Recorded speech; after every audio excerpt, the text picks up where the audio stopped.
Hey, greetings, Dexter Lake. So, do you ever look at, I'll say, successful people and wonder, how did they do it? Maybe they're successful in their job, maybe their marriage, maybe their parenting, got perfect kids, exercise, health, finances.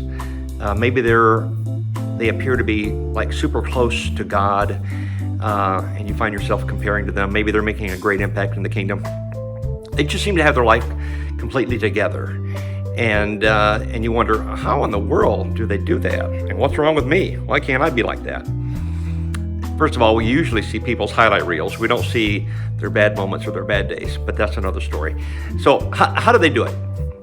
And it's not luck, it's consistency. I'll call them successful people in whatever area of life do consistently what ordinary people do occasionally or rarely. So it's about forming good habits, and whatever others seem to be good at, I guarantee came with lots of practice and consistency.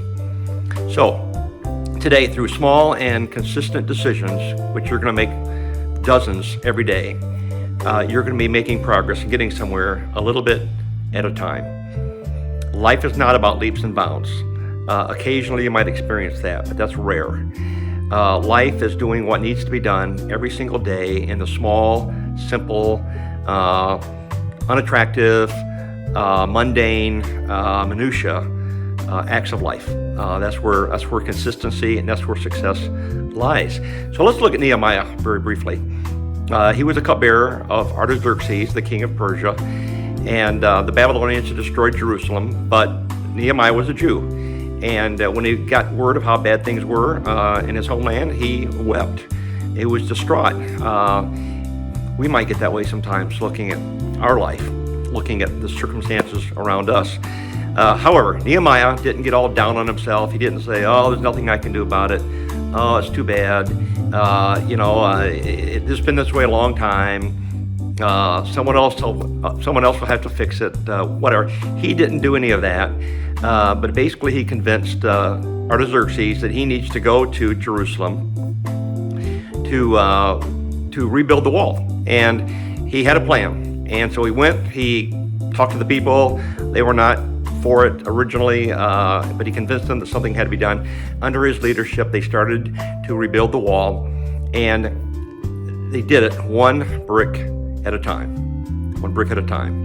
And that's what we have to do in our daily lives.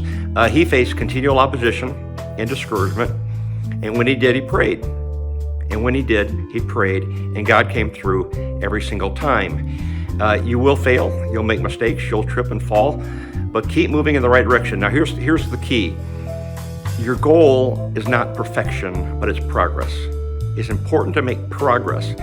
You might have those days where like, wow, I knocked it out of the park today. I'm so proud of myself. First of all, to him that thinks he stands, But the key is progress, and every day making progress towards your goal.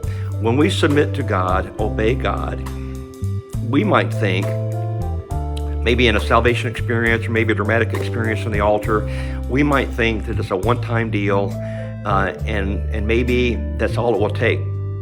But it's not.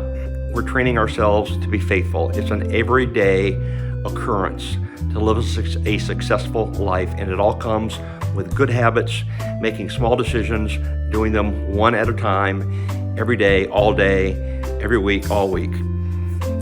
Hebrews 12:11 says, all discipline for the moment seems not to be joyful, but sorrowful. Yet to those who have been trained by it, afterwards it yields the peaceful fruit of righteousness. And then lastly, 1 Timothy 4:7 and 8. But had nothing to do with worldly fables fit only for old women.